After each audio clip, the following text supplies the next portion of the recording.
Next we are discussing about the CPR. What is CPR?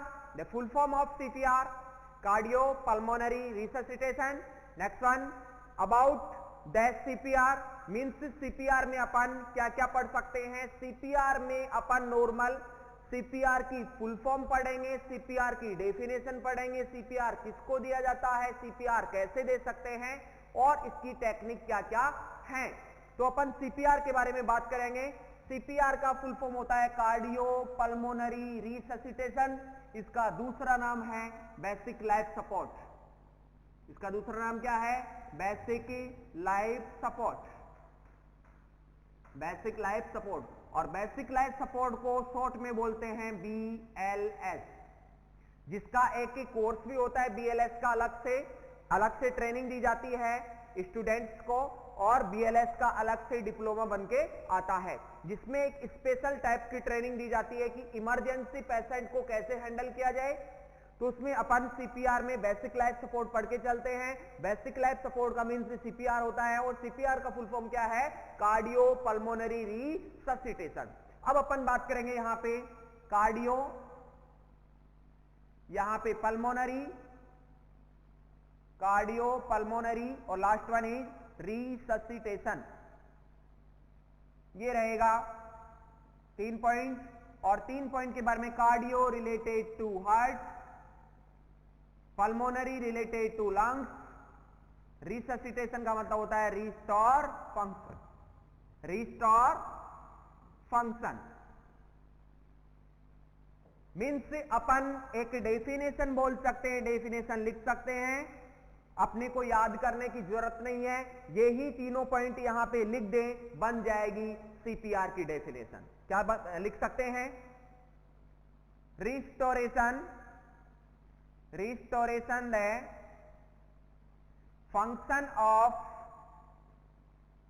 Of heart and lungs.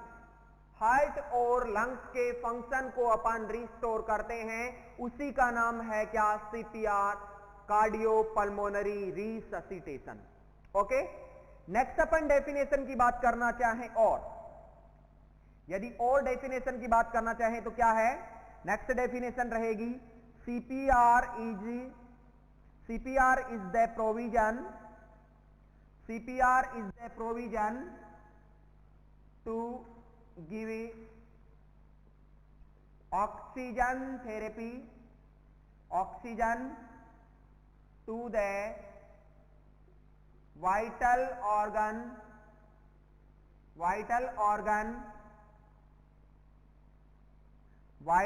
organ of the patient until medical help arrives. Simple definition है, ज्यादा complicated नहीं है. क्या? CPR एक provision है, एक technique है जिसके द्वारा अपन पेशेंट के वाइटल ऑर्गन को ऑक्सीजन देते हैं. कब तक देते हैं? जब तक कि मेडिकल हेल्प वहां पे नहीं पहुंचती. यदि मेडिकल हेल्प वहां पे पहुंचती, उससे पहले अपन जो भी ऑक्सीजन देंगे, डिलीवर करेंगे, किसके द्वारा? CPR के द्वारा. वो ही क्या है? यहां पे CPR की डेफिनेशन बन जाएगी. ओके. नेक्स्ट वन, अपन वाइटल ऑर्गन की बात की तो वाइटल ऑर्गन कौन कौन से हो सकते हैं?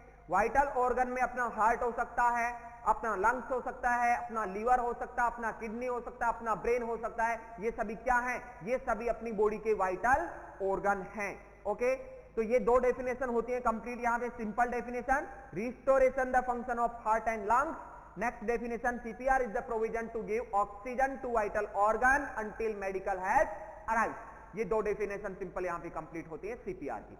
नेक्स्ट वन, अपन क्लिनिकल डेथ पेशेंट किसको बोल सकते हैं? यदि अपन क्लिनिकल टाइप से अपन किसी पेशेंट को डेथ घोषित करें तो कैसे कर सकते हैं? अपन किसी पेशेंट की डेथ कब हो सकती है? अपन क्लिनिकली रूप से कब बोल सकते हैं? तो कब बोल सकते हैं? फर्स्ट वन, अपने हार्ट और लंग्स का फंक्शन 4 मिनट से अब्सेंट है तो अपन बोल सकते हैं उसकी क्लिनिकली डेथ हो चुकी है. तो clinically death, if patients heart and lungs heart and lungs function absent from 4 minutes, absent for 4 minutes, absent for 4 minutes. 4 minute के लिए वहां पे अपन बोल रहे हैं कि क्या absent है, जो हार्ट और लंग्स के फंक्शन absent है, तो बोल सकते हैं if patients heart and lungs function absent for 4 minute, 4 minute के लिए फंक्शन absent हो जाएंगे, उसको बोलेंगे पेशेंट की क्या हो गई, क्लिनिकल डेथ हो चुकी है पेशेंट की. ओके, पेशेंट की क्लिनिकल डेथ कब होती है, जब पेशेंट के हार्ट और लंग्स के फंक्शन absent हो जाते हैं 4 मिनट के लिए, तो उसको क्लिनिकली डेथ घोषित कर दिया जाता है. नेक्स्ट वन, यदि अपन पेशेंट का असेसमेंट करें, असेसमेंट का मतलब यहां पे क्या रहेगा, असेसमेंट का मतलब ये रहेगा कि किस पेशेंट को अपने को सीपीआर देना है. बहुत सारे पेशेंट होते हैं, तो सीपीआर किस पेशेंट को नीड है, सीपीआर किस पेशेंट को दे सकते हैं, तो अपन बोल सकते हैं असेसमेंट करेंगे. तो असेसमेंट किसका करेंगे, एक अडल्ट पेशेंट का करेंगे और अडल्ट अनकॉन्शियस पेशेंट का करेंगे. तो अनकॉन्शियस पेशेंट का अपन करेंगे असेसमेंट, तो अपन कौन से मेथड से करेंगे, मेथड का नाम रहेगा काउज मेथड. कौन सा मेथड रहेगा, काउज मेथड. काउज मेथड क्या कहता है, काउज मेथड कहता है COWS. इसका फुल फॉर्म बोलो, इसका फुल फॉर्म ये रहेगा, सी का मतलब रहेगा can you hear me, can you hear me, क्या मेरे को सुन पा रहे हो आप. ओ का मतलब रहेगा open your eyes, open your eyes. Next one is what is your name, what is your name, आपका नाम क्या है. Next one is last, squeeze my hand, squeeze my hand. Means ये क्या है समझना, एक नर्स है, हेल्थ केयर प्रोवाइडर है, हेल्थ वर्कर है, वो असेसमेंट कर रहा है पेशेंट का, तो पेशेंट को बोलता है, यदि वो कॉन्शियस है तो जवाब देगा, नहीं है तो नहीं देगा. इसका मतलब उसको बोलेगा कैन यू हियर मी, क्या आप मेरे को सुन पा रहे हो. ओपन योर आईज, अपनी आंखें खोलो, ये पेशेंट को बोल रहे हैं अपन. नेक्स्ट बोल सकते हैं व्हाट इज योर नेम, आपका नाम क्या है. लास्ट स्क्वीज माई हैंड, मेरे हाथ को पकड़ो. ये अपन सवाल कर रहे हैं, क्वेश्चन कर रहे हैं पेशेंट के साथ में. यदि पेशेंट कॉन्शियस रहेगा तो अपने सवाल का, क्वेश्चन का जवाब देगा, और यदि अनकॉन्शियस है तो नहीं देगा. इससे फाइंड आउट हो जाएगा पेशेंट की कंडीशन कैसी है और उसको सीपीआर देना है कि नहीं देना है. नेक्स्ट वन, ये तो फर्स्ट मेथड होता है, इससे अपन असेस कर सकते हैं. सेकंड मेथड क्या है, सेकंड मेथड ये है कि पेशेंट को अपन साउट वहां पे चिल्ला सकते हैं और शेक कर सकते हैं. पेशेंट को पकड़ के हिला सकते हैं और अपन जोर से आवाज लगा सकते हैं, पेशेंट को बोल सकते हैं. तो बोल सकते हैं shake and shout, shake and साउट.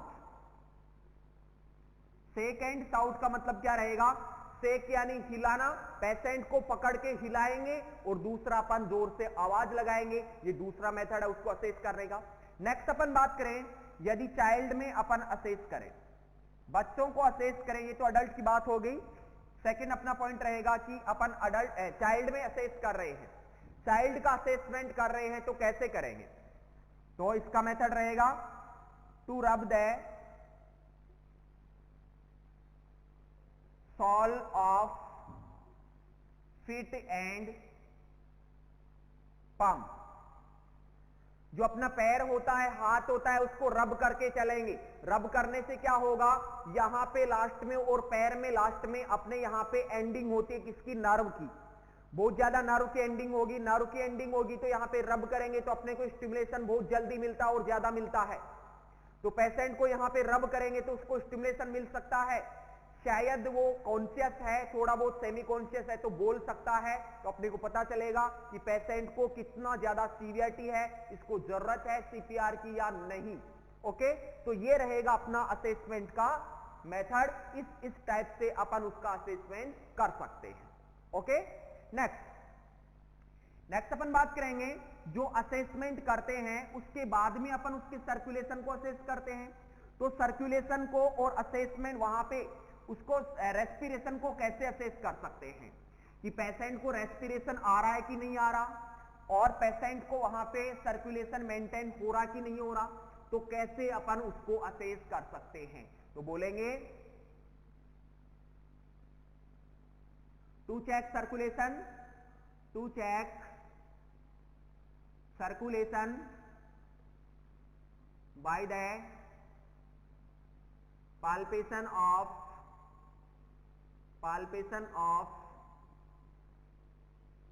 carotid artery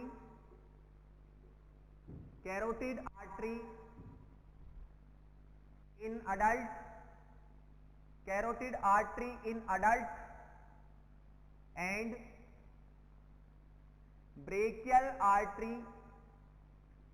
brachial artery in neonate और infant। ये कंसर्न रहेगा किसका, सर्कुलेशन का, कि वहां पे अपने को सर्कुलेशन को असेस करना है। तो सर्कुलेशन को कैसे असेस कर सकते हैं, सर्कुलेशन में बात करेंगे कि उसका सर्कुलेशन अपन कैरोटिड से चेक कर सकते हैं। कैरोटिड किसमें, अडल्ट में, और ब्रेकियल जो less than 1 year age child रहेगा उसमें बात करके चल सकते हैं। ओके, नेक्स्ट, यदि अपन रेस्पिरेशन को असेस करें, पेशेंट के रेस्पिरेशन को असेस करें तो कैसे कर सकते हैं। To assess respiration, to assess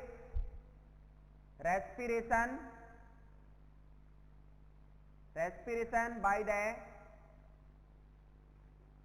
the hearing sound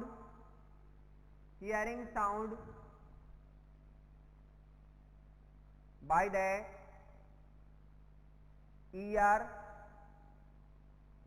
ear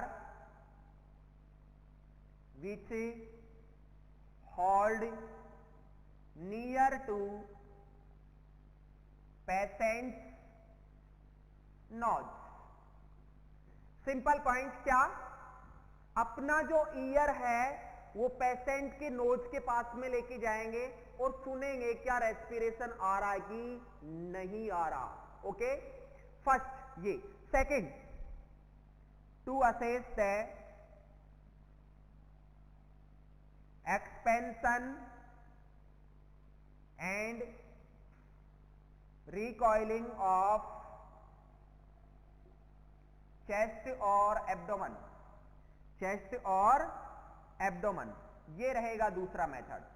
simple, यदि पेशेंट के रेस्पिरेशन को असेस करना है तो दूसरा मेथड अपने पास में रहेगा कि उसके चेस्ट के ऊपर हाथ रखेंगे, दूसरा बोल सकते हैं उसके एब्डोमेन के ऊपर हाथ रखेंगे, कहीं पे भी रख सकते हैं, वो अपनी चॉइस रहेगी। फिर अपन देखेंगे यहां पे एक्सपेंशन हो रहा है, रिलैक्सेशन हो रहा है, कॉन्ट्रैक्शन हो रहा है, एक्सपेंशन हो रहा है, तो ये सभी चेक करके अपन देख सकते हैं पेशेंट को रेस्पिरेशन स्टार्ट है या यहां पे बंद हो चुका है। ये असेसमेंट करने का फॉर्मूला रहेगा। ओके, नेक्स्ट, यदि अपन बात करें एक क्वेश्चन की जो एग्जाम में पूछा गया है कि सबसे फर्स्ट अपने पास पेशेंट आया या अपन पेशेंट को असेस कर रहे हैं, जस्ट अपने को पता लग जाता है क्या एक पेशेंट अनकॉन्शियस है, अनरेस्पॉन्सिव है और उसका हार्ट और लंग्स फंक्शन करना बंद कर चुके हैं, तो अपन फर्स्ट एक्शन क्या करके चलेंगे। जो प्रीवियस एग्जाम में क्वेश्चन पूछा गया है वही अपन यहां पे लिख के चलते हैं। ओके, तो क्वेश्चन क्या कहता है, क्वेश्चन ये था, ए अनकॉन्शियस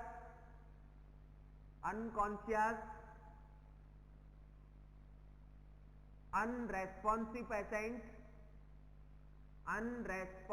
patient और heart and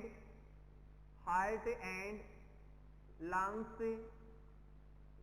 function are absent,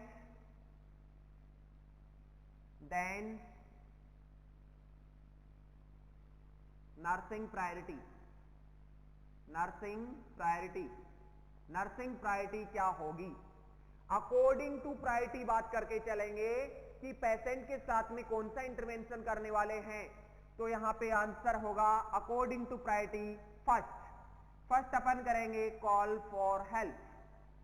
call for help, अपन हेल्प के लिए कॉल करेंगे। Second one then start chest compression या फिर कोष्टक में सीपीआर बोल सकते हैं। ओके, तो सुनना क्वेश्चन को। अपन ने असेस किया एक पेशेंट है, अनकॉन्शियस है, अनरेस्पॉन्सिव है, वो रेस्पॉन्ड नहीं कर रहा, अपने को नहीं कर रहा, तो अपन क्या करेंगे वहां पे, और उसके हार्ट और लंग्स के फंक्शन भी अब्सेंट है, तो अपनी नर्सिंग प्रायोरिटी क्या रहेगी? नर्सिंग प्रायोरिटी रहेगी सबसे फर्स्ट तो मेडिकल हेल्प, जो भी मेडिकल हेल्प है, कॉल फॉर हेल्प, या जो हेल्प करने वाला होगा वो मेडिकल पर्सन होना चाहिए। फॉर एग्जांपल यहां पे एम्बुलेंस 108 पे कॉल कर सकते हैं, 108 पे कॉल कर सकते हैं, एम्बुलेंस को बुला सकते हैं नजदीकी हॉस्पिटल से। तो अपन call for medical help then start CPR chest compression, ये अपना एक्शन रहेगा according to priority. Important question है, प्रीवियस एग्जाम में पूछा गया क्वेश्चन है। नेक्स्ट, यदि यहां पे अनकॉन्शियस पेशेंट नहीं रहे, if conscious patient, if patient conscious, यदि अपने पास में पेशेंट कॉन्शियस है तो क्या करें? तो अपन वहां पे to maintain the airway and assess the condition of patient, assess the condition of patient की कंडीशन को असेस करेंगे और रेस्पिरेटरी जो पाथवे एयरवे उसको मेंटेन करके चलेंगे। ये रहेगा कॉन्शियस पेशेंट में अपना नर्सिंग एक्शन। ये रहता है कुछ अपना प्रायोरिटी बेसिस क्वेश्चन। नेक्स्ट अपन बात करें, जो अपना सीपीआर है वो कौन सी डिवाइस पे काम करके चलता है, कौन सी मैकेनिज्म के ऊपर काम करके चलता है? तो अपन बोल सकते हैं हीमोडायनेमिक्स मैकेनिज्म पे काम करके चलता है। हीमोडायनेमिक्स का मतलब ये रहता है अपना सीपीआर का एकमात्र उद्देश्य, मेन पर्पस तो होता है ब्लड को सर्कुलेट करवाना। तो बोल सकते हैं CPR work on haemodynamics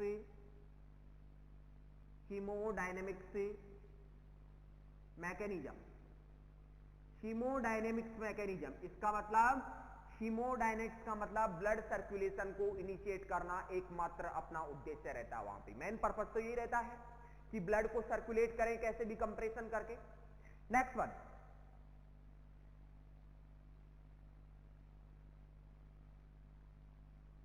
internal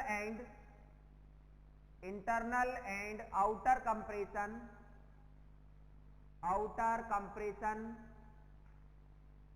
are equal. जो इंटरनल प्रेशर होता है, आउटर प्रेशर होता है compression, internal and outer compression are equal. इसका मतलब सिंपली समझना क्या होगा, इंटरनल जो प्रेशर होता है वो आउटर प्रेशर के क्या होगा, इक्वल होगा। मीन्स जितना अंदर से प्रेशर लग रहा है ऑटोमेटिकली वो ही अपन प्रेशर देके चलेंगे आउटर, बोल तो किसके द्वारा, कंप्रेशन के द्वारा। जिससे क्या होगा, अंदर से अपन कंप्रेशन तो लगा नहीं सकते, अंदर से तो अपनी बॉडी खुद कंपनसेट करेगी, वहां पे खुद उसको एक्सपांड करने की कोशिश करेगी, बट अपन बाहर से कंप्रेशन लगाते हैं। तो outer compression is equal to, ऐसा बोल सकते हैं, outer compression is equal to internal pressure.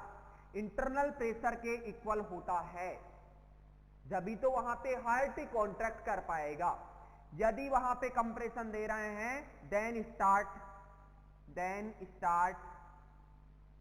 Blood circulation, तो कंप्रेशन करेंगे तो ब्लड सर्कुलेशन स्टार्ट होगा।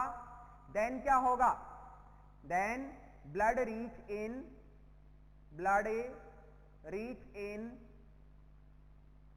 Carotid artery then brain. Firstly simple point है क्या, यदि अपन आउटर कंप्रेशन वहां पे प्रेशर लगा के चलेंगे equal to internal pressure, then क्या होगा, ब्लड सर्कुलेशन एस्टेब्लिश होगा, वहां पे स्टार्ट हो जाएगा, और स्टार्ट हो जाएगा तो ब्लड कहां पे, कैरोटिड आर्टरी में पहुंच जाएगा। कैरोटिड आर्टरी में पहुंचेगा जैसे ही तो वहां पे ब्रेन में भी पहुंच जाएगा, क्योंकि carotid artery supply to the brain. Okay, तो ये रहेगा अपना हीमोडायनेमिक्स मैकेनिज्म, जो कि अपन कंप्रेशन देते हैं वो इंटरनल जो प्रेशर होता है उसके इक्वल देके चलते हैं। तो ये बात की अपन ने।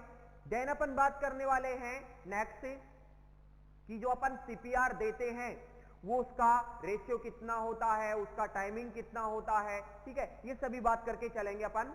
तो नेक्स्ट बात करने वाले हैं पोजीशन की। पोजीशन कौन सी देते हैं पेशेंट को, पोजीशन ड्यूरिंग सीपीआर।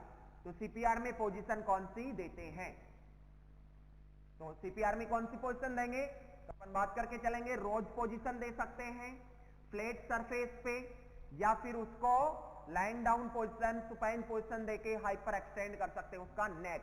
तो पोजीशन की बात करके चलेंगे। Position, position first one is rose position. Rose position, rose position क्या है, रोज पोजीशन को अपन लिख सकते हैं patient lying down on flat surface, important point, flat surface, important point, flat surface होना जरूरी है। Patient lying down on flat surface with a hyper extend of neck, ये रहेगा अपना पोजीशन रोज। रोज पोजीशन में क्या करते हैं, पेशेंट को सुपाइन पोजीशन में लेके नेक को हाइपर एक्सटेंड कर देंगे, यही रहेगा अपना रोज पोजीशन। तो उसमें फ्लैट सरफेस होना बहुत जरूरी है। यदि फ्लैट सरफेस नहीं हुआ तो वहां पे लंग्स को, हार्ट को इंजरी हो सकती है, या फिर बोल सकते हैं अपनी रिब्स डैमेज हो सकती हैं, उसमें फ्रैक्चर की कंडीशन पैदा हो सकती है। ये रहेगा यहां पे फ्लैट सरफेस का कंसर्न। नेक्स्ट अपन बोल सकते हैं कि यहां पे साइट क्या रहेगी, कि compression site, compression site, compression site, कि अपन कंप्रेस कौन सी साइट पे करके चलेंगे, कंप्रेशन साइट कौन सी रहेगी, तो बोल सकते हैं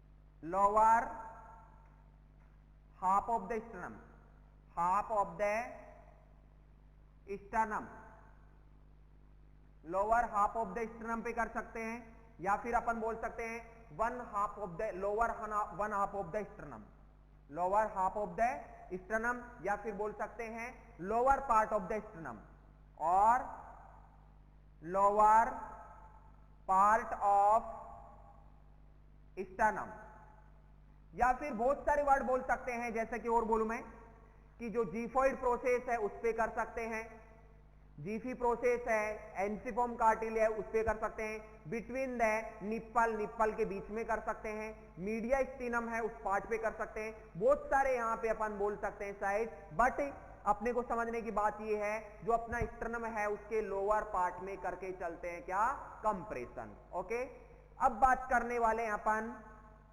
अडल्ट में सीपीआर कैसे देते हैं। तो फर्स्ट पॉइंट रहेगा अपना सीपीआर इन अडल्ट, कि अडल्ट पेशेंट में अलग अलग बात करके चलेंगे, क्योंकि एग्जाम में क्वेश्चन भी अलग अलग ही पूछते हैं। बच्चों में सीपीआर देते हैं कितना रेशियो क्या रहता है, अडल्ट में कितना रहता है, नियोनेट में कितना रहता है, तो वो सभी बात अपन अलग अलग ही करके चलेंगे। ओके, तो फर्स्ट बात करने वाले हैं अपन सीपीआर इन अडल्ट। तो सीपीआर जो अडल्ट में देते हैं उसमें क्या क्या कंसर्न करके चलेंगे, और मोटा मोटा जो डिफरेंस रहेगा वो अपन बात करके चलेंगे। फर्स्टली हेडिंग रहेगा अपना CPR in adult, CPR in adult. Adult में सीपीआर कैसे देते हैं और इसका क्या पैटर्न रहता है। तो फर्स्ट वन बात करके चलेंगे,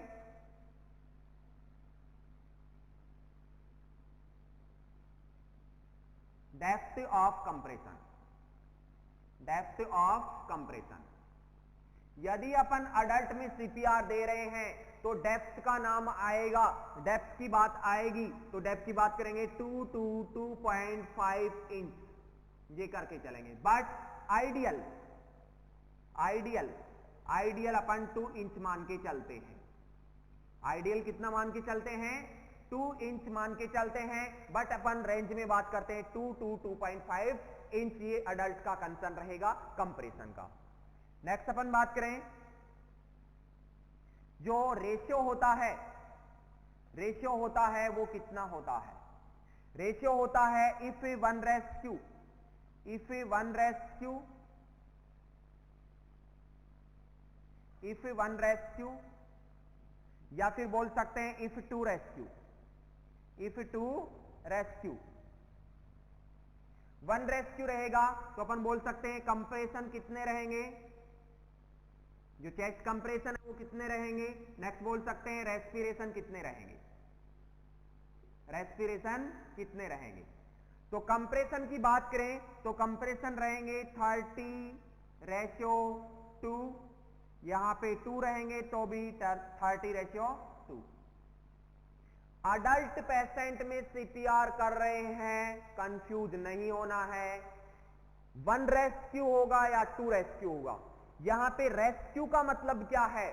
रेस्क्यू का मतलब एक हेल्थ केयर वर्कर ही है, एक नर्स की बात हो रही है। यहां पे एक नर्स प्रेजेंट है, यहां पे 2 नर्स प्रेजेंट है, बोली तो यहां पे एक हेल्थ वर्कर प्रेजेंट है, यहां पे 2 हेल्थ वर्कर प्रेजेंट है। ठीक है, तो यहां पे कोई कंफ्यूजन नहीं होना है। यहां पे 30:2 दोनों में सेम रहेंगे। नेक्स्ट वन, यदि अपन चेस्ट कंप्रेशन दे रहे हैं तो कंप्रेशन मिनिमम, चेस्ट कंप्रेशन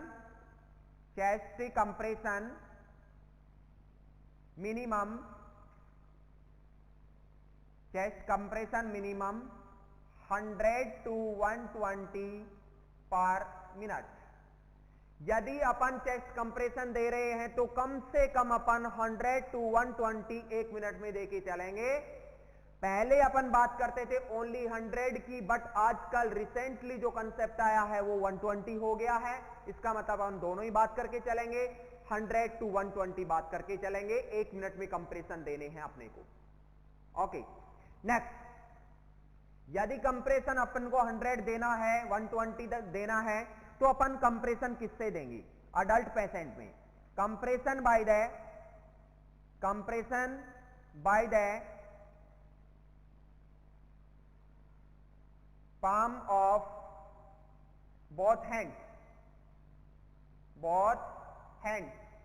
दोनों हाथों की जो पाम रहेगी उससे अपन कंप्रेस करके चलेंगे। कैसे करेंगे कंप्रेस करने का एक तरीका होता है। तरीका यहां पे इस टाइप से करेंगे अपन, यहां पे ओवरलैपिंग कर लिया और अपन कंप्रेशन देंगे इस नीचे वाली हील से ऐसे।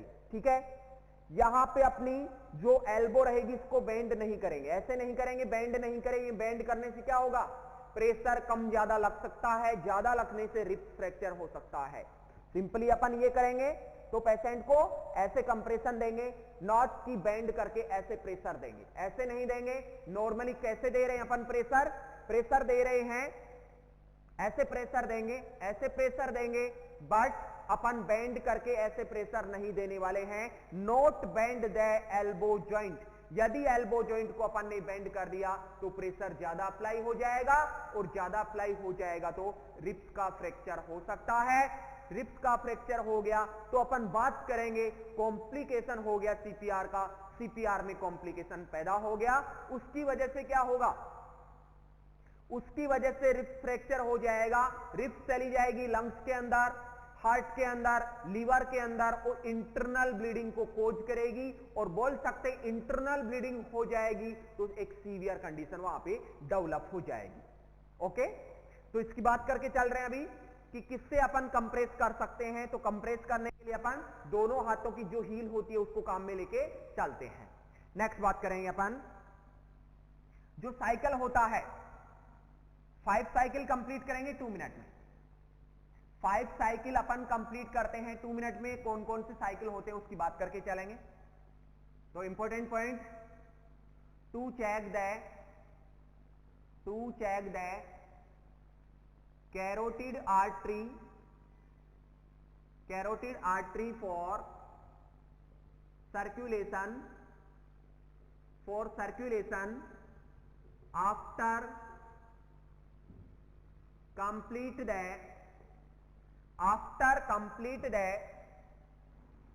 5 cycle. तो 5 साइकिल 30:2 का एक साइकिल हो गया। तो 5 साइकिल कंप्लीट करके अपन चेक करेंगे कैरोटिड आर्टरी को। तो अपन 5 साइकिल कंप्लीट करते हैं इन 2 मिनट। इसका मतलब क्या हुआ, 2 मिनट में अपन 30:2 का 5 साइकिल कंप्लीट करके फिर अपन चेक करते हैं आर्टरी को, कैरोटिड को।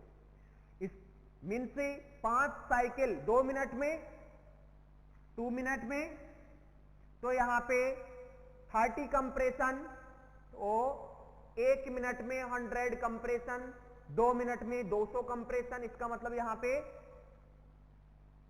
3 पंजे 5 से 15, यदि 30 को 5 से मल्टीप्लाई करेंगे तो यहां पे 150 आ जाएगा। तो 2 मिनट में 2 मिनट में यहां पे 150 तो कंप्रेशन दे देंगे। अपने पास मिनट बच गई कितनी, हाफ मिनट बच रही है अपने पास, 30 सेकंड बच रही है। और 30 सेकंड बच रही है, 30 सेकंड में अपन अपना रेस्पिरेशन को फॉलो कर लेंगे। तो यहां पे 2 मिनट में 30:2 के 5 साइकिल अपने को कंप्लीट करना पड़ेगा। नेक्स्ट, ये कंप्रेशन की बात यहां पे कंप्लीट होती है। नेक्स्ट अपन पेशेंट को रेस्पिरेशन दे रहे हैं, तो रेस्पिरेशन की बात करके चलेंगे। तो बोल सकते हैं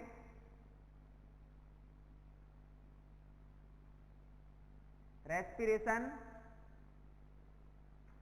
गिव एवरी 6 सेकेंड। 6 सेकेंड के लिए अपन रेस्पिरेशन, जो ड्यूरेशन होता है, जो गैप होता है, डिस्टेंस होता है, उसको अपन बोलेंगे गैप को 6 सेकेंड का जो गैप होता है, जो रेस्पिरेशन का गैप रहेगा वो 6 सेकेंड का रहेगा। नेक्स्ट बात कर सकते हैं रेस्पिरेशन में, to pinch the nose to prevent leakage of air during giving respiration,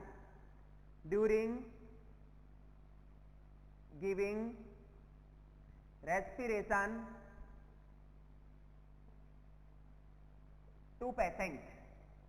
यदि पेशेंट को रेस्पिरेशन दे रहे हैं तो वहां पे अपन नोज को पिंच कर लेंगे, जिससे क्या होगा, अपन माउथ टू माउथ ब्रीदिंग देते हैं। तो ब्रीदिंग दे रहे हैं, वो नोज से बाहर नहीं आए, वो लीकेज नहीं हो जाए, इसलिए अपन उसको पिंच करके चलेंगे, दबा के चलते हैं। ओके, ये रहेगा रेस्पिरेशन का कंसर्न। नेक्स्ट अपन बात करने वाले हैं अडल्ट में और कोई बात यहां पे इंपॉर्टेंट, जैसे कि यहां पे डेप्थ ऑफ कंप्रेशन की बात हो गई, साइज की बात हो गई, और यहां पे रेशियो की बात हो गई। तो सभी बातें कंप्लीट। नेक्स्ट, कैरोटिड आर्टरी तो यहां पे लिख दिया। सर्कुलेशन को चेक करते हैं, इंपॉर्टेंट पॉइंट सीपीआर के टाइम में अडल्ट में कैरोटिड आर्टरी। ओके, ये कंप्लीट होता है सीपीआर इन अडल्ट। नेक्स्ट बात करने वाले हैं अपन चाइल्ड में सीपीआर कैसे देते हैं। तो हेडिंग रहेगी अपनी next, CPR in a child. Okay, तो सीपीआर चाइल्ड में देते हैं तो क्या क्या अपने को डिफरेंस यहां पे दर्शाना होगा, क्या क्या अपन डिफरेंस मान के चलेंगे। तो डिफरेंस एक तो रेशियो का रहेगा, चेस्ट कंप्रेशन देते हैं उसमें रेशियो में डिफरेंस है, और जो ब्रीदिंग देते हैं उसमें डिफरेंस है, और जो डेप्थ ऑफ कंप्रेशन है उसमें थोड़ा सा अपने को डिफरेंस मान के चलना होगा। तो यहां पे सीपीआर इन चाइल्ड, बच्चों में सीपीआर दे रहे हैं, और बच्चा भी 1 ईयर से लेके 8 ईयर तक का है। ठीक है, तो यहां पे बोल सकते हैं जो रेशियो होता है उसमें डिफरेंस है। रेशियो यहां पे चेस्ट कंप्रेशन और रेस्पिरेशन या ब्रीदिंग बोल सकते हैं, ब्रीदिंग बोल सकते हैं। तो compression, if one rescue, if two rescue ठीक है, तो क्या क्या मान के चलेंगे, 1:2 होगा तो बोल सकते हैं 30:2 रहेगा, और 2 रहेंगे तो 15:2 रहेगा। ये यहां पे मोटा मोटा डिफरेंस है जो अपन ने बात की, इंपॉर्टेंट है, क्वेश्चन आता है एग्जाम में। नेक्स्ट अपन बात करने वाले हैं कि यहां पे डिफरेंस और क्या रहेगा, तो depth of compression. Depth of compression, depth of compression का मतलब क्या रहेगा कि अपन यहां पे कंप्रेस करके चल रहे हैं, हार्ट को, चेस्ट को कंप्रेस करके चल रहे हैं, तो यहां पे कितना कंप्रेस करके चलेंगे। अडल्ट में बात की थी 2 to 2.5 इंच, लेकिन अपन चाइल्ड में बात करके चलेंगे 1.5 to 2 इंच, ये अपन बात करके चलेंगे। ओके, ये रहेगा डेप्थ ऑफ कंप्रेशन। जो डिफरेंस है वो ही पढ़ रहे हैं, बाकी सभी सेम रहेगा, तो ये डिफरेंस की बात कंप्लीट होती है। नेक्स्ट अपन बात करने वाले लास्ट पॉइंट, जिसका नाम रहेगा सीपीआर इन नियोनेट और इन्फेंट, या बोल सकते हैं less than 1 year age child.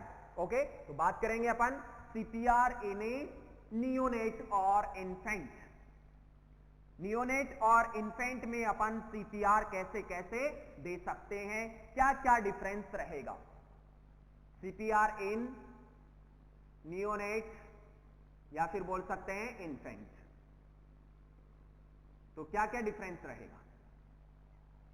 First one is ratio का ही देख लेते हैं, तो रेशियो क्या क्या रहेगा, यहां पे लिख देते हैं कंप्रेशन, इधर लिखते हैं ब्रीदिंग या रेस्पिरेशन,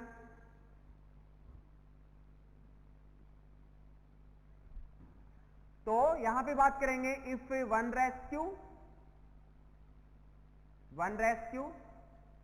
इफ 2:2, 1:2 और 2:2। 1:2 रहेगा तो बोल सकते हैं 30:2, और 2:2 रहेगा तो बोल सकते हैं 15:2। ओके, नेक्स्ट अपन यहीं पे बात करने वाले हैं, कंप्रेशन भी चेंज हो जाएगा। कंप्रेस करेंगे 1:2 रहेगा तो कंप्रेस करेगा 2 फिंगर से, और यदि 2:2 रहेंगे तो ऐसे पेशेंट को लेके और दोनों थंब से कंप्रेस करके चलेंगे, इसको बोलेंगे क्या, compression by the 2 thumb. Okay, तो यहां पे 1:2 रहेगा तो compression by the 2 finger, 2 finger से अपन उसको कंप्रेस करके चलेंगे बाय द 2 फिंगर। नेक्स्ट इसमें 2:2 रहेगा तो compression, chest compression by the 2 thumb, दोनों थंब से अपन कंप्रेस करके चलते हैं। ये रहेगा अपना कंप्रेशन का और ब्रीदिंग का रेशियो, और ये रहेगा अपना कंप्रेशन करेंगे किससे अपन कंप्रेस करके चलते हैं, ये मोटा मोटा डिफरेंस रहेगा। अब बात रही depth of compression. Depth of compression, तो कंप्रेशन की क्या कितनी डेप्थ हो सकती है, डेप्थ ऑफ कंप्रेशन में कितना बोल सकते हैं अपन, कितनी बात कर सकते हैं, जिसमें बात करके चलेंगे 1 to 1.5 इंच, ये कंप्रेशन डेप्थ रहेगी किसमें, नियोनेट और इन्फेंट में। ओके, और लास्ट अपना पॉइंट रहेगा सर्कुलेशन असेस करते हैं कहां से, to assess circulation, to assess circulation by the brachial artery. तो इंपॉर्टेंट पॉइंट, ब्रेकियल आर्टरी से अपन सर्कुलेशन चेक करके चलते हैं। तो क्वेश्चन यहां पे इंपॉर्टेंट क्वेश्चन, यदि नियोनेट, इन्फेंट या यहां पे लेस देन 1 ईयर बोल सकते हैं, less than 1 year age child, less than 1 year age child होगा तो अपन बोल सकते हैं उसको ब्रेकियल आर्टरी से अपन क्या चेक करके चलेंगे, सर्कुलेशन चेक करके चलेंगे। ओके, तो ये रहेगा जो डिफरेंस था, उसकी बात कंप्लीट होती है। नेक्स्ट वन बात करने वाले हैं अपन यहां पे कॉम्प्लिकेशन ऑफ सीपीआर। सीपीआर के क्या क्या कॉम्प्लिकेशन हो सकते हैं, तो हेडिंग रहेगी अपनी next, complication of CPR. Simple अपन ने बात की थी अभी प्रीवियस में क्या, कि यदि अपन ज्यादा प्रेशर लगा देंगे तो पेशेंट की जो रिब्स हैं वो फ्रैक्चर हो सकती हैं। तो यही एक कॉम्प्लिकेशन रहेगा कि रिब्स फ्रैक्चर हो सकती है और इंटरनल जो ऑर्गन होते हैं वो डैमेज हो सकते हैं। तो बोल सकते हैं कॉम्प्लिकेशन ऑफ सीपीआर। सीपीआर के क्या क्या कॉम्प्लिकेशन हो सकते हैं? First one is rib fracture. Ribs fracture, patient की रिब्स फ्रैक्चर हो सकती हैं। रिब फ्रैक्चर होने की वजह से क्या होगा? To penetrate the heart, lungs and liver. Heart, lungs और लीवर को पेनिट्रेट कर जाएंगे, देन क्या होगा? इंटरनल ब्लीडिंग हो जाएगी। क्या हो जाएगा? इंटरनल ब्लीडिंग हो जाएगा पेशेंट को, और इंटरनल ब्लीडिंग हो जाएगा तो पेशेंट को वहां पे सीवियर प्रॉब्लम होने वाली है। पेशेंट शोक में जा सकता है और पेशेंट शोक में जाके पेशेंट की डेथ हो सकती है। ये रहेगा यहां पे complication of CPR, cardio pulmonary resuscitation. Next अपन बात करने वाले हैं, अपना टॉपिक सीपीआर में ही रहेगा कि पेशेंट में जब सीपीआर देते हैं तो जो ब्रीदिंग देते हैं, एयरवे को ओपन करते हैं, कौन कौन से मेथड से अपन एयरवे को ओपन कर सकते हैं? तो यहां पे बहुत सारे मेथड होते हैं। अपन कौन सा मेथड काम में लेंगे जो एयरवे है उसको ओपन करने के लिए? तो बहुत सारे मेथड की बात करके चलेंगे। तो अपना हेडिंग रहेगा method use to open airway. To open airway, airway को ओपन करने के लिए अपन कौन कौन सा मेथड काम में लेके चलते हैं? तो कौन कौन सा मेथड काम में ले सकते हैं? First one is head tilt and chin lift method.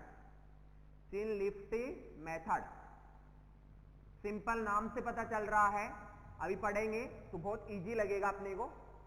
क्या है इसमें? फॉर एग्जांपल अपना जो एयरवे है, एयरवे को ओपन करेंगे तो अपन कैसे कर सकते हैं, टेक्निक क्या है? इससे पहले ये एक बात और समझ लें जिससे कि कंफर्म हो जाएगा सब कुछ। यदि अपन अपनी नेक को फ्लेक्स करते हैं, नीचे की साइड में करते हैं, तो अपना फर्स्टली तो ये बोलेंगे अपना ट्रेकिया होता है आगे की ओर और अपना ईसोफेगस होता है पीछे की ओर। आगे की ओर कौन प्रेजेंट रहेगा? ट्रेकिया, और पीछे ट्रेकिया के पीछे कौन प्रेजेंट रहेगा? ईसोफेगस। तो मैं बोलूं यदि मैं फ्लेक्स करूंगा मेरी नेक को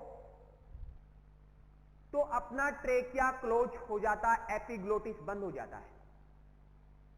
नेक्स्ट, यदि मैं हाइपर एक्सटेंड ऑफ नेक करके चलूंगा तो हाइपर एक्सटेंड ऑफ नेक करूंगा तो मेरा ईसोफेगस तो बंद हो जाएगा, कंप्रेस हो जाएगा और अपना ट्रेकिया ओपन हो जाएगा। तो एयरवे को अपने को पता चल गया, एयरवे को कभी भी ओपन करना है तो अपन हाइपर एक्सटेंड करके चलेंगे। ठीक है, तो यही सब यहां पे बात करके चलेंगे मेथड में। तो हेड टिल्ट चिन लिफ्ट मेथड क्या है? हेड को टिल्ट करेंगे, चिन को लिफ्ट करेंगे। क्या? सिंपल, ध्यान से देखना। हेड को टिल्ट करेंगे पीछे की ओर और चिन को लिफ्ट करेंगे। ठीक है, ये रहेगा अपना हेड टिल्ट चिन लिफ्ट मेथड। ये सिंपल मेथड है।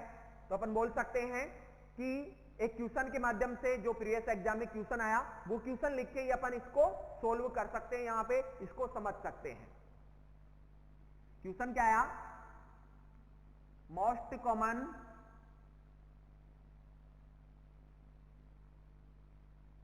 obstruction present after present in unconscious patient, present in a unconscious patient by which object? कौन से मेथड से सबसे ज्यादा ऑब्स्ट्रक्शन हो सकता है? तो आंसर रहेगा अपनी टंग से हो सकता है। सिंपल, समझना क्या, यदि अपने फॉर एग्जांपल अनकॉन्शियस पेशेंट की बात कर रहे हैं, अनकॉन्शियस पेशेंट में यदि अपना एयरवे ऑब्स्ट्रक्शन होता है, मोस्ट कॉमन ऑब्स्ट्रक्शन प्रेजेंट होता है, वहां पे एयरवे ऑब्स्ट्रक्शन होता है, किसकी वजह से हो सकता है अनकॉन्शियस में, वो टंग की वजह से हो सकता है, टंग फॉल हो सकती है अपनी, तो टंग फॉल हो जाए तो उसको सबसाइड कर सकते हैं, तो बोल सकते हैं दिस मेथड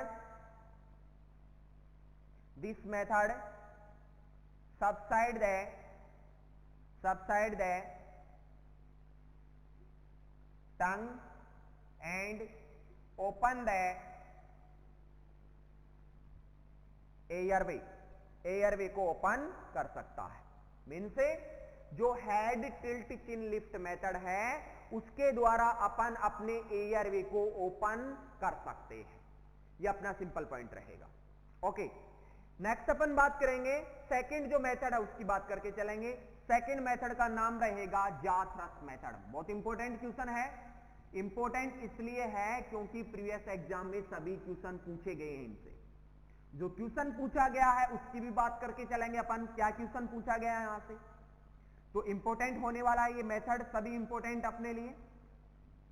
तो सेकंड मेथड का नाम रहेगा jaw thrust method, jaw thrust method, jaw thrust method. Okay, jaw thrust method किसको बोलते हैं, ये अपना जबड़ा है इसको थ्रस्ट करके चलेंगे। कैसे करेंगे, फॉर एग्जांपल सर एक head tilt and chin lift method ही काम में ले रहे, काफी है नहीं। यदि किसी पेशेंट को नेक इंजरी हो जाए, यदि किसी पेशेंट को सर्वाइकल इंजरी हो जाए, यदि किसी पेशेंट को स्पाइनल कॉर्ड की इंजरी हो जाए, तो अपन उस पेशेंट में हेड टिल्ट चिन लिफ्ट मेथड काम में नहीं लेंगे। फिर कौन सा मेथड काम में ले सकते हैं अपन, वहां पे काम में लेने वाले हैं जॉ थ्रस्ट मेथड। क्यों, क्योंकि यदि हेड टिल्ट चिन लिफ्ट मेथड काम में लेंगे हाइपर एक्सटेंड ऑफ नेक हो जाएगा, जिससे कि प्रेशर ज्यादा आ जाएगा किस पे, स्पाइनल कॉर्ड पे, और फर्दर डैमेज हो सकता अपना स्पाइनल कॉर्ड। इसलिए अपन हेड टिल्ट चिन लिफ्ट मेथड काम में नहीं लेंगे। कौन सा लेंगे, जॉ थ्रस्ट मेथड काम में लेंगे। तो सिंपल, यदि मैं समझाना चाहूं तो जॉ थ्रस्ट मेथड क्या है, जॉ थ्रस्ट मेथड होता है नॉर्मली अपन पेशेंट को यहां से पकड़ेंगे, जबड़े को यहां से पकड़ेंगे और जबड़े को पकड़ के थोड़ा सा अपन क्या करेंगे, इसको एक्सटेंड कर देंगे, जिससे क्या होगा अपना एयरवे ओपन हो जाएगा। ये होता है जॉ थ्रस्ट मेथड, जबड़े को अपन थोड़ा सा ऊपर कर देते हैं। इससे क्या होगा, जो अपना स्पाइनल कॉर्ड में इंजरी हो रहा है उसको ज्यादा प्रॉब्लम नहीं होगा और अपना एयरवे भी ओपन हो जाएगा। तो बोल सकते हैं यूज इन नेक, सर्वाइकल और spinal cord injury patient, spinal cord injury patient to open the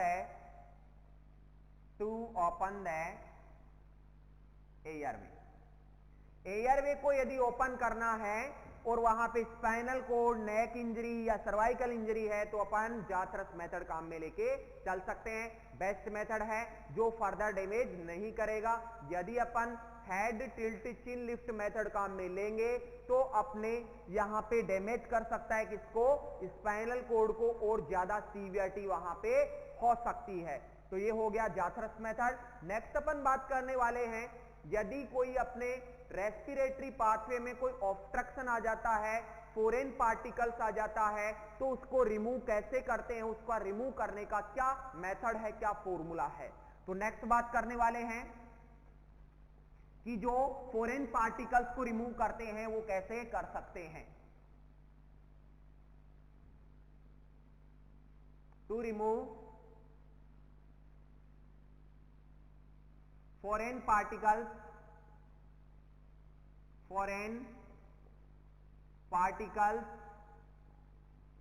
from airway, airway से अपन फॉरेन पार्टिकल्स को रिमूव करते हैं तो कैसे करेंगे? तो बोल सकते हैं सिंपल पॉइंट, फर्स्ट अपना मेथड रहेगा Heimlich manoeuvre. Heimlich manoeuvre, Heimlich manoeuvre is also known as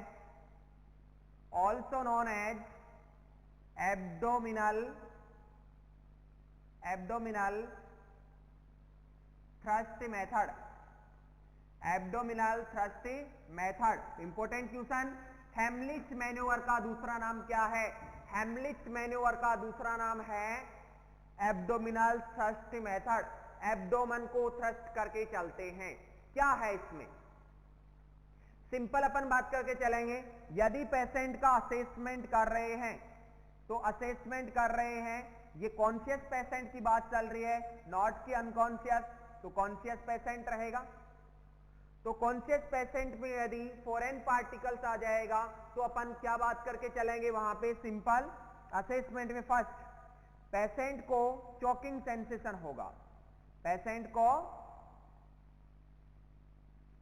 choking sensation होगा, चोकिंग सेंसेशन होगा। नेक्स्ट वन बोल सकते हैं पेशेंट को कफिंग होगा। नेक्स्ट वन पेशेंट को साइनोसिस होगा। और यहां पे बोल सकते हैं clutching by the clutching the neck with both hands, दोनों हाथों से अपने नेक को क्या करेगा? क्लचिंग करेगा, ऐसे पकड़ लेगा।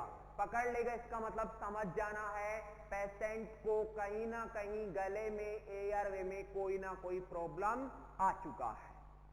ठीक है, तो ये रहेगा चोकिंग सेंसेशन या clutching the neck with both hand, या फिर कफिंग, साइनोसिस ये साइन रहेंगे, या असेसमेंट रहेगा। नेक्स्ट एक प्रोसीजर के रूप में बात करें या एक सीक्वेंस के रूप में बात करें, प्रोसेस में बात करें तो क्या क्या कर सकते हैं प्रोसेस के रूप में बात?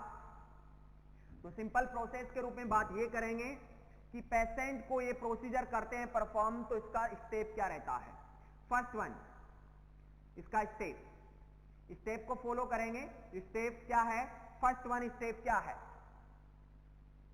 Stand behind the patient, behind the patient. पहले मैं समझा दूं तो ज्यादा बेटर रहेगा। एक पेशेंट है, कॉन्शियस पेशेंट है, उसके सामने जाके अपन खड़े हो जाएंगे। सामने का मतलब उसके पीछे जाके खड़े हो जाएंगे। अपने सामने पेशेंट रहेगा, पेशेंट का मुंह सामने है, उधर की तरफ है। पेशेंट का जो मुंह है, वो फेस है, वो आगे की तरफ है और पेशेंट के पीछे खड़े हैं। ओके, अपनी दोनों हैंड्स को लेंगे, अपने दोनों हैंड्स पेशेंट की वेस्ट के ऊपर, कमर के ऊपर अप्लाई करेंगे और एक एक्यूरेट लोकेशन बोले तो बोल सकते हैं between the xiphoid process and अम्लाइकस के बीच में अपना अप्लाई करेंगे।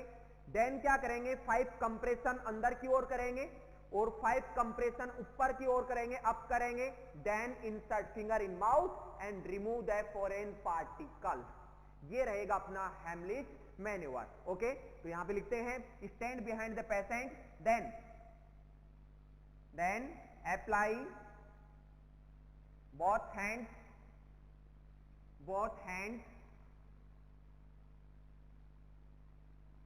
apply both hands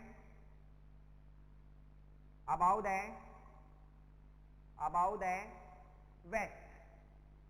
the waist, या फिर बोल सकते हैं एक्यूरेट वे में between the xiphoid process and अम्लाइकस और जीफॉइड प्रोसेस के बीच में क्या कर देंगे? उसको हैंड्स को अप्लाई कर देंगे। देन क्या करने वाले हैं? देन अपन 5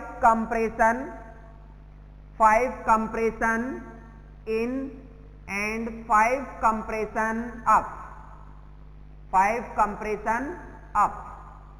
5 कंप्रेशन तो ऊपर की ओर, 5 कंप्रेशन तो ऊपर की ओर और 5 कंप्रेशन अंदर की ओर। क्या हो जाएगा? फॉरेन पार्टिकल्स माउथ में आ जाएगा। Then insert finger in mouth finger in mouth and remove foreign particles. ये रहेगा अपना हेमलिच मैन्योवर. Okay, simple. मैं दोबारा से बताना चाहूंगा आपको, तो क्या बता सकता हूं? सिंपली यदि किसी पेशेंट को फॉरेन पार्टिकल्स एयरवे में आ गया तो क्या करेंगे? पेशेंट के पीछे जाके खड़े हो जाएंगे. पेशेंट अपने सामने रहेगा, उसका फेस आगे की तरफ रहेगा. अब अपने दोनों हैंड्स हैं, वो कहां पे अप्लाई करेंगे? पेशेंट की वेस्ट के ऊपर अप्लाई करेंगे, पेशेंट की कमर के ऊपर अप्लाई करेंगे. एक्चुअल लोकेशन की बात करें तो क्या वहां पे बिटवीन द जीफोइड प्रोसेस एंड अम्लाइकस के ऊपर अप्लाई करेंगे, बीच में. देन अपन 5 कंप्रेशन तो अंदर की ओर, 5 थ्रस्ट तो अंदर की ओर और 5 थ्रस्ट ऊपर की ओर अपन अप्लाई करके चलेंगे. देन वो फॉरेन पार्टिकल पॉसिबिलिटी ये है कि माउथ में आ जाएगा, उसको जो अपनी फिंगर रहेगी उसको इंसर्ट करके बाहर निकाल देंगे उसको. ठीक है, ये रहेगा हेमलिच मैन्योवर, या इसका दूसरा नाम है abdominal thrust method. Okay, next अपन बात करेंगे मेथड की. यदि यही सेम कंडीशन बच्चे में रहती है, तो क्या करेंगे अपन? यही सेम कंडीशन बच्चे में रहेगी तो अपन जो अपने शोल्डर्स हैं उनके बीच में अपन कंप्रेस करके चलेंगे, थ्रस्ट करके चलेंगे. If foreign particles in child, बच्चों में हो जाए तो क्या करके चलेंगे? तो अपन करके चलेंगे 5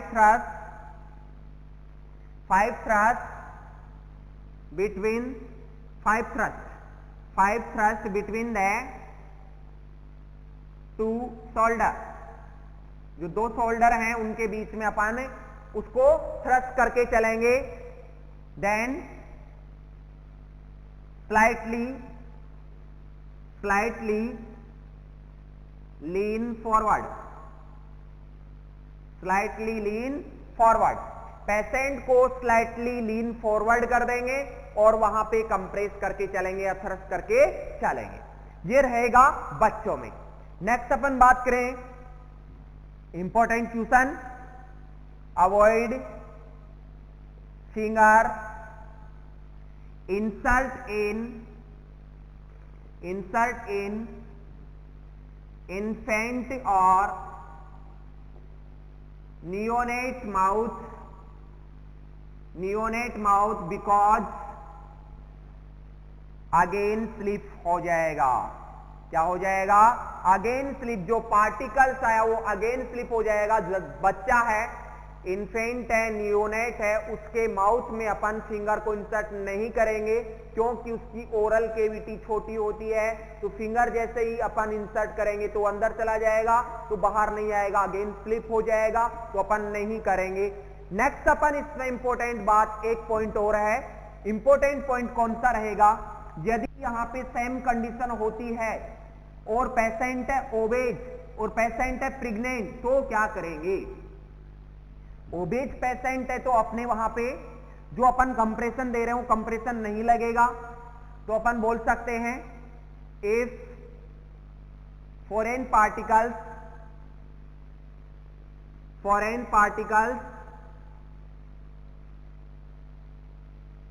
इन ओबेज और प्रेग्नेंट वुमेन,